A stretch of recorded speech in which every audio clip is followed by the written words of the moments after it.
Selamat siang, kesempatan untuk renungan pagi ini. Mudah-mudahan mulai besok pagi sudah bisa tepat jam 5, Bapak Ibu Saudaraku. Ini sudah pemulihan setelah 8 hari di luar dan sekarang sudah kembali fit. Nah, Bapak Ibu Saudaraku, renungan pagi ini saya mengamati beberapa hal dan di mana dalam hidup kita intensitas kegiatan itu banyak sekali bertambah begitu ya. Nah, banyak bertambah, namun seperti hukum Pareto 20-80 80-20, yaitu bila kita fokus mengerjakan yang 20% prioritas, maka hasilnya menjadi 80%. Tetapi kalau hal-hal yang tidak penting 80% kita lakukan, mungkin hasilnya juga hanya 20%. Nah, bagaimana supaya kita bisa tetap fokus? Yaitu kita harus memiliki yang namanya visi. Nah, jadi perubahan hidup kita, perubahan keluarga kita, perubahan pelayanan, perubahan bisnis atau apapun yang kita lakukan, itu dimulai dari visi. Visi dari Tuhan. Nah, itulah yang juga akan menentukan apa yang kita lakukan, di mana kita melakukannya, dengan siapa, dampaknya apa, itu dimulai dari visi. Di mana di bulan lalu ketika kita bicara mengenai visi, itu juga kita bicara itu adalah benih. Benih yang daripada Tuhan. Itu bisa terus bertumbuh dan bermultiplikasi, terus berkembang. Karena kenapa Tuhan memberikan kepada kita visi?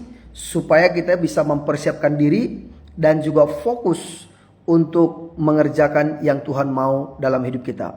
Ada begitu banyak hal yang penting dalam hidup ini. Ada begitu banyak hal yang ajaib, yang besar dalam hidup ini. Tetapi kita tidak bisa mengerjakan semuanya. Hanya bagian-bagian tertentu yang kita bisa mengerjakan dengan sangat maksimal.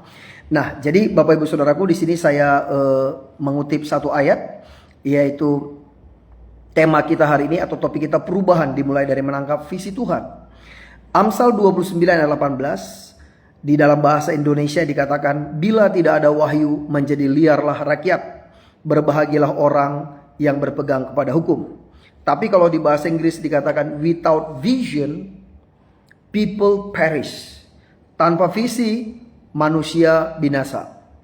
Di mana waktunya terbuang sia-sia, tenaganya terbuang sia-sia, dananya terbuang sia-sia, banyak hal menjadi sia-sia. Ujungnya hidup juga menjadi sia-sia. Karena itu Bapak Ibu Saudaraku, kita tahu bahwa Tuhan punya visi dalam hidup kita. Karena kita ada dalam hati Tuhan, dalam pikiran Tuhan sebelum kita ke bumi. Kemudian ketika Tuhan kirim kita ke bumi, itu dengan satu visi, dengan satu rencana, dengan satu tujuan. Ada satu misi Tuhan dalam hidup kita. Ada visi Tuhan dalam hidup kita. Ada hal-hal tertentu yang Tuhan melakukan di keluarga kita, di kota kita, di bangsa ini, bahkan di dunia ini. Karena itulah Tuhan mengutus kita ke dunia ini. Tidak ada di antara kita yang datang ke dunia ini atas kehendak kita, atas kemauan kita, atau atas keinginan kita. Banyak hal bisa kita tentukan di hidup ini, tapi banyak juga yang kita tidak bisa tentukan. Kita tidak bisa tentukan kita lahir sebagai laki-laki atau perempuan. Kita tidak bisa tentukan kita lahir di suku tertentu, agama tertentu, daerah tertentu, atau status sosial tertentu. Kita nggak bisa pilih itu. Namun Tuhan dengan semua rencananya dalam hidup kita, menentukan kita lahir di mana, di suku mana, di kota mana, di desa mana, atau di negara mana, itu hak prerogatifnya Tuhan. Nah, karena itu Bapak Ibu Saudaraku, hidup yang berdampak, hidup yang menjadi berkat, hidup yang bisa mengalami kelimpahan dan menjadi saluran berkat, yang membuat perubahan, yang membawa yang namanya dampak yang luar biasa, dimulai dari menangkap visinya Tuhan. Visi itu tidak dimulai dari hobi, tidak mulai dari keinginan, tidak dimulai dari bakat, tidak dimulai dari apa yang kita suka. Boleh-boleh aja kita mulai dari situ. Tapi visi yang dari Tuhan, kita memang tangkap dari Tuhan. Itulah yang membawa dampak yang luar biasa, Bapak Saudaraku. Nah, visi itu adalah suatu gambaran atau suatu bayangan yang kita ingin capai dalam hidup kita. Mungkin untuk keluarga kita, mungkin untuk pelayanan kita, mungkin untuk bisnis kita, mungkin kita mau mencapai menjadi contoh, umpamanya kita buka perusahaan, kita punya target 3 tahun atau 5 tahun perusahaan kita mau jadi IPO. Ya mungkin dalam pelayanan kita mau memberitakan Injil, kita targetnya dalam 5 tahun ke depan beritakan Injil kepada 1 juta orang, hasilkan sekian ratus murid umpamanya. Nah itu adalah visi. Nah tapi apakah kita menangkap yang daripada Tuhan atau hanya sekedar ambisi? Karena itu tipis banget Bapak Ibu Saudaraku. Nah karena itu di sini kita bisa melihat ya, visi itu ada beberapa karakteristiknya. Nah, yang pertama kita itu mengenai gambaran masa depan. Nah, apa yang kita inginkan terjadi tahun ini, 2 tahun ke depan, 3 tahun ke depan, 5 tahun ke depan, bahkan 10 tahun ke depan. Bahkan mungkin kita merencanakan sampai berapa puluh tahun ke depan. Bahkan mungkin visi itu kita lanjutkan kepada murid-murid kita atau anak-anak kita. Kemudian jelas dan spesifik. Visi harus jelas dan spesifik agar dapat mudah dicapai. Saya dari dulu visi saya juga terus berkembang. Seperti kemarin saya sampaikan apa yang saya tuliskan dari tahun 99. Karena saya mulai belajar yang namanya menangkap visi itu sebenarnya dari tahun 97. Dan hampir selalu saya menuliskan bahkan sampai hal-hal terkecil yang ingin saya capai dalam hidup saya. Dan kemudian Bapak Ibu Saudara, hari ini saya melihat tidak ada yang tidak digenapi yang saya tulis tahun 1999 lalu. Walaupun dulu banyak hal-hal yang saya tulis di zaman itu terlalu besar bagi saya. Nah, tapi jelas gitu ya. Terus kemudian juga visi itu harus inspiratif. Visi harus inspiratif dan memotivasi untuk bekerja sama untuk mencapainya. Dan memang sering sekali visi itu rada mustahil dikerjakan sendirian Bapak Ibu Saudaraku. Tapi ketika kita mau, kita tahu itu dari Tuhan dan kita mulai doakan, kita persiapkan diri kita upgrade diri kita, pasti bisa. Ya kadang-kadang juga kita mengalami kegagalan, kejatuhan, yang namanya juga bingung, bisa. Tapi kemudian saat itu kita datang kepada Tuhan, ada kekuatan baru, ada hikmat baru, ada pewahyuan baru, Bapak Saudaraku. Ada koneksi baru yang terbuka. Baru kemudian yang keempat yaitu mengarahkan. Visi harus mengarahkan tindakan keputusan untuk mencapainya. Apa yang Tuhan berikan kepada Bapak Saudara. Kita barusan saja melewati satu semester, satu catur bulan dalam hidup kita. Kita baru melewati 3 bulan di tahun ini. Nah ini kita masuk di bulan keempat. Mungkin kita sudah bisa mengevaluasi apakah kita semakin dekat dengan visi yang Tuhan berikan pada kita tahun ini. Apakah benih yang Tuhan berikan kepada kita akhir tahun lalu atau awal tahun ini, apakah kita sudah lebih dekat kepada visi itu Bapak Ibu Saudaraku. Nah dan kemudian kita tahu bahwa peran dari visi itu membantu kita secara pribadi, keluarga atau organisasi, pelayanan atau perusahaan, membantu kita untuk mengarahkan tindakan dan keputusan.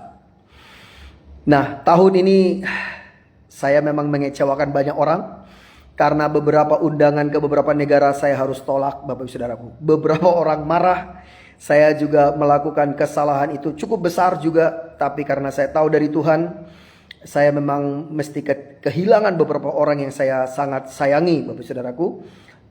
Ya salah satunya waktu April 2008 lalu saya juga dapat undangan, dapat beasiswa, dapat invitation letter, scholarship letter, beasiswa, bahkan digaji untuk kuliah. Tapi ketika saya dapat visi dari Tuhan untuk tidak pergi, ya akhirnya mereka marah, mereka putuskan hubungan dengan saya. Tahun ini juga terjadi. Itu terjadi di setidaknya 2 negara, di Australia dan di Eropa. Tapi memang saya mudah mengambil tindakan dan keputusan saat ini karena saya punya visi. Dan memang beberapa undangan ke negara-negara tertentu saya dengan mudah langsung saya menolaknya. Saya tanya bulan berapa, tahun berapa gitu ya. Untuk tahun ini sampai September udah nggak bisa, Bapak Saudaraku. Paling saya bilang Oktober atau November. Mungkin 1 maksimum 2 negara lagi. Bahkan yang sudah ada pun beberapa saya coba untuk geser tahun depan, nggak bisa. Yang nggak bisa digeser memang harus tetap komit. Tapi kalau yang memang sudah yang belum diputuskan, saya gampang mengambil keputusan. Terus meningkatkan motivasi dan semangat. Walaupun kadang-kadang kehidupan, fakta, realita, kenyataan, situasi yang ada tidak mudah, tapi ada motivasi, ada semangat. Karena apa? Ada visi, ada hope, ada harapan, ada benih yang Tuhan berikan. Melihat ke depan, sama seperti Musa.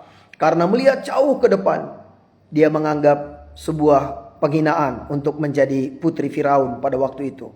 Walaupun hidupnya sangat mapan, nyaman, berkuasa dalam perkataan dan tindakan di Mesir, dia memilih ikut dengan Israel yang waktu itu adalah budak. Karena apa? Visi, melihat jauh ke depan. Demikian juga dengan Yusuf. Dia berkata, nanti ketika kamu keluar dari Mesir, pada waktu itu mereka lagi nyaman di Mesir, tapi dia tahu bahwa one day mereka akan keluar. Jangan lupa bawa tulang-tulangku. Nah, kemudian Bapak Saudara membangun kesadaran dan komitmen. Saya gampang untuk sekarang bermitra dengan banyak orang. Karena apa? Visi saya sekarang lebih jelas. Ada visi baru yang Tuhan berikan akhir tahun lalu atau awal tahun ini saya mulai bekerjakan saat ini. Nah, jadi mulai saat ini saya mulai fokus beberapa usaha-usaha yang lain, pelayanan-pelayanan yang lain saya mulai kurangin dan mulai fokus kepada visi yang baru yang Tuhan berikan. Dan juga masih affiliate dengan visi yang lama, tapi sekarang jauh lebih jelas. Bapak Saudara, walaupun setelah lebih 25 tahun baru kemudian menjadi lebih jelas sekarang. Kemudian juga mencapai tujuan dan sasaran. Dan yang juga ujungnya memberi dampak yang luar biasa.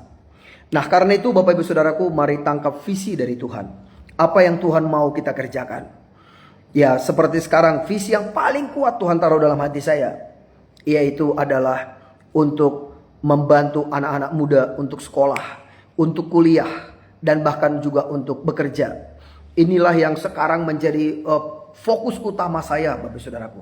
Sehingga mereka yang mau kuliah di dalam negeri atau kuliah di luar negeri, bekerja di luar negeri, ini yang sekarang mulai saya cari koneksi, bangun koneksi dengan universitas di dalam negeri, dengan universitas yang ada di luar negeri.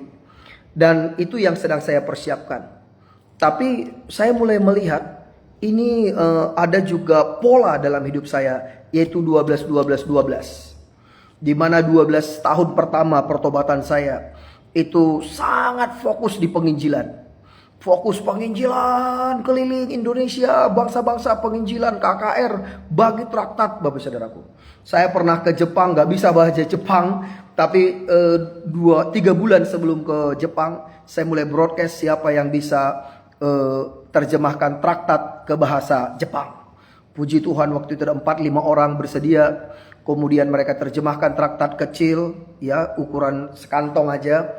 Terus kemudian saya bawa 30 kilo traktat, pakai tas, tarik, Bapak Saudaraku, bagi-bagi ke kota manapun saya keliling pada waktu itu. Nah, gak bisa bahasa Jepang. Dan dulu belum ada Google Translate ya. Nah, sekarang beberapa negara juga saya pergi banyak gunakan Google Translate juga. Nah, terus kemudian setelah 12 tahun, Bapak Saudaraku, mulai dari 2011 sampai 2023, di situ mulai lebih fokus di pemuritan. Nah, waktu itu saya mulai buat pemuritan setiap hari, bisa dua tempat atau bahkan 3 tempat setiap hari. Ada yang sore, ada yang malam, bahkan kadang-kadang ada juga siang. Nah, tapi kemudian setelah 12 tahun berlalu, dari 2012 sampai 2023 lalu, nah ini mulai ada di sejak dari 2024 awal, Bapak Saudaraku, tahun lalu itu, hati saya itu sudah mulai melihat, kalau dulu saya melihat penginjilan aja gak cukup, harus pemuritan. Setelah 12 tahun pemuritan, dan sekarang sudah ada di 46 negara pemuritan kita. Nah, kemudian di mana terkoneksi dengan mereka yang bergerak di pemuritan. Dan kemudian setelah 12 tahun melakukan ini, saya mulai menyadari, ternyata penginjilan dan pemuritan tidak cukup. Ternyata butuh pemberdayaan. Butuh juga mereka kuliah. Ada yang di dalam negeri dan luar negeri. Kemudian saya mulai melihat kenapa tidak dikombinasikan antara sekolah dan bekerja, antara kuliah dan bekerja. Puji Tuhan Bapak Ibu Saudaraku, mulai tahun-tahun ini mulai Tuhan koneksikan. Bertemu dengan universitas di luar negeri, baik itu yang umum maupun yang teologi, baik itu yang misi maupun yang diploma maupun yang umum dalam negeri dan luar negeri.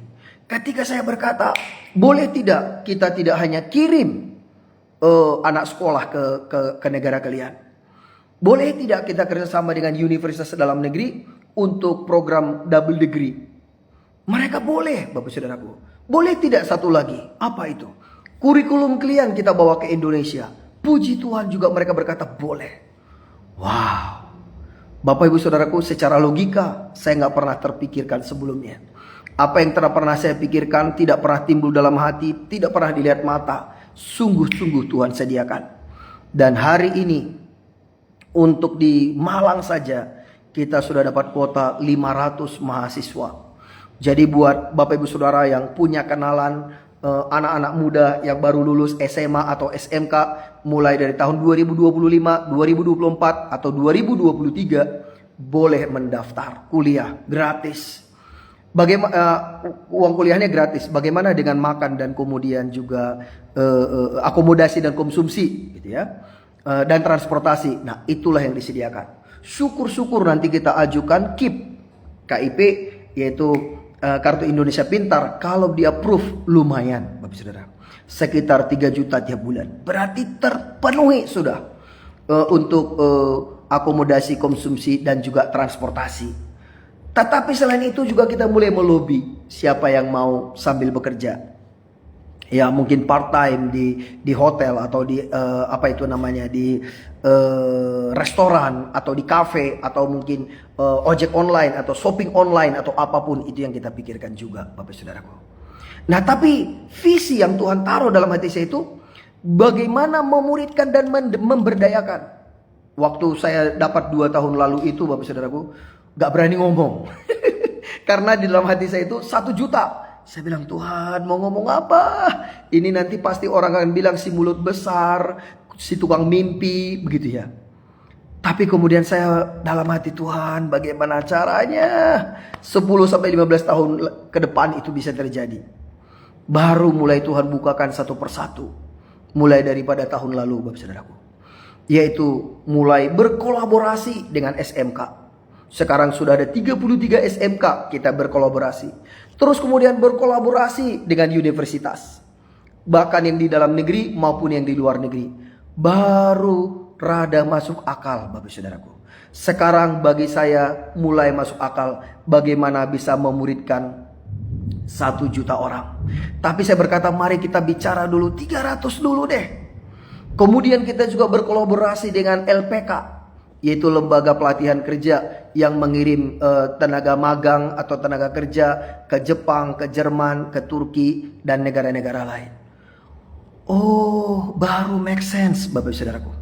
Kemudian juga ada beberapa pelatihan-pelatihan. Ada yang pelatihan 1 bulan, ada yang pelatihan untuk mekanik, ada pelatihan pertanian 5 bulan, ada yang di Cianjur, ada yang di Surabaya, ada yang di Serpong, ada yang 5 bulan full board, yaitu 5 bulan itu dari jam 5 pagi sampai jam 10 malam, Bapak Saudaraku. Hanya boleh pegang handphone 30 menit pagi-pagi dan 30 menit malam. Habis itu handphone harus dikumpulkan. Dan ketika saya kirim anak-anak ke sana, mereka semua senang. Dan mereka juga dapat sertifikat. Dan kemudian pengalamannya banyak. Belajar bukan hanya pertanian, peternakan, perikanan, buat magot, dan juga barista, musik, komputer, bahasa Inggris. Komplit, Bapak Saudaraku. Nah, tapi itu hanya menerima 50 setiap angkatan. Satu angkatan itu 5 bulan. Jadi setahun ada 2 angkatan. Nanti 5 Juli akan terbuka lagi angkatan ke-48. Kuota kita dari Yayasan Taman, kuota kita ada 10. Jadi kalau ada Bapak Ibu Saudara yang mau berangkat, boleh. Syaratnya apa? Hidup, udah itu aja. Kalau orangnya hidup, boleh berangkat. Tidak perlu ijazah, tidak perlu segala macam. Hanya bayar tiket datang ke sini. Nah, di sana gratis sampai odol sikat gigi pun gratis semua. Hanya mau dididik aja. Nah, luar biasa bukan? Nah, tapi boleh juga yang Surabaya, kita juga ada kuota 15 setiap. Itu bebas, mau 6 bulan boleh, setahun boleh. Pak, aku mau seminggu aja boleh gak? Oh boleh. Itu kita kirim ke Serpong. Kita kirim ke Serpong, Bapak Saudaraku. Nah, jadi ini sekarang lebih masuk akal. Nah, yang sekarang saya doakan, seperti yang kemarin juga saya sampaikan Bapak Saudara, saya lagi berdoa kalau ada sekolah yang dijual, atau ada universitas yang dijual, atau ada gedung yang dijual, yang memang setidaknya kalau bisa, minimum bisa tampung 500 orang. Ya, tapi memang itu juga kita mau buat jadi boarding school. Mirip seperti pesantren lah, kurang lebih kita mau buat. Jadi orang bisa belajar di situ, tinggal di situ. Nah, Bapak Ibu Saudaraku, kalau Bapak Ibu Saudara tahu ada orang yang punya hati yang sama, punya frekuensi yang sama, punya visi yang sama, punya panggilan yang sama, boleh hubungin saya. Kita bisa berkolaborasi. Karena ini bukan visi saya, ini visinya Tuhan. Goalnya cuma satu, menangkan jiwa-jiwa. Bawa setiap jiwa-jiwa itu kepada Tuhan. Buat mereka kuat setidaknya di 3 bidang. Roh, jiwa, dan tubuh. Mereka kuat. Kuat rohnya, ngalami perjumpaan dengan Tuhan. Kuat jiwanya, mereka pintar, intelijensinya main, kuat. Kemudian mereka pintar, punya pendidikan, punya pengalaman. Kemudian juga yang ketiga, kuat ekonominya. Terjamin tubuhnya, terjamin keuangannya, juga kesehatannya. Jadi kalau mereka punya 3 ini, mereka mengalami perjumpaan dengan Tuhan. Kuat rohnya, kuat pendidikannya, kuat ekonominya. Saya percaya mereka adalah pribadi yang kuat. Inilah visi yang saya dapat dari Tuhan, Bapak Saudaraku. Ini yang sangat kuat dari 2 tahun yang lalu. Sesungguhnya saya juga sering bertanya, Tuhan ini caranya bagaimana? Sekarang saya pergi ke provinsi manapun, saya pergi ke negara manapun, ini yang saya cari. Universitas mana? SMK yang mana yang kita bisa berkolaborasi, baik dalam negeri maupun luar negeri. Nah, karena itu Bapak Ibu Saudaraku, buat anak-anak yang mau sekolah, yang lulus SMP, masuk di SMK kita. Nah, SMK kita sekarang luar biasa Bapak Saudara. Boleh tinggal di Malang, boleh tinggal di Jakarta, sekolahnya di tempat lain. Luar biasa bukan? Luar biasa. Sebenarnya ini sudah kita lakukan 7-8 tahun yang lalu. Yang dulu kita buat namanya program sekolah dapat duit. Beberapa anak-anak kita, mereka sudah kerja, tapi mereka juga tidak perlu di cover orang tua lagi. Hanya cukup masuk sekolah 1 tahun, habis itu kerja. Nah, memang ada juga beberapa anak kita dari 3 tahun yang lalu kita kirim. Ya, karena memang itu usaha kita sendiri, belum menguntungkan. Ya, mereka walaupun nggak dapat gaji lah sebenarnya, tapi dapat tempat tinggal, makan, uang jajan juga ada lah. Begitu Bapak Saudaraku. Tapi kemudian ini berkembang. Tapi ketika dulu awal-awal Bapak Saudaraku, sama sekali saya tidak mengerti. Saya tidak mengerti. Tapi memang dari dulu saya sudah tahu bahwa saya one day akan pegang sekolah. Tapi kemudian saya menyadari saya tidak perlu bangun gedung sekolah. Yang perlu itu saya bangun asrama sekolah. Dan mereka bisa sekolah di sekolah yang mereka suka, baik dalam dan luar negeri. Dan puji Tuhan, partner-partners kita, baik yang dalam negeri maupun luar negeri, semua setuju dengan program sekolah dapat duit.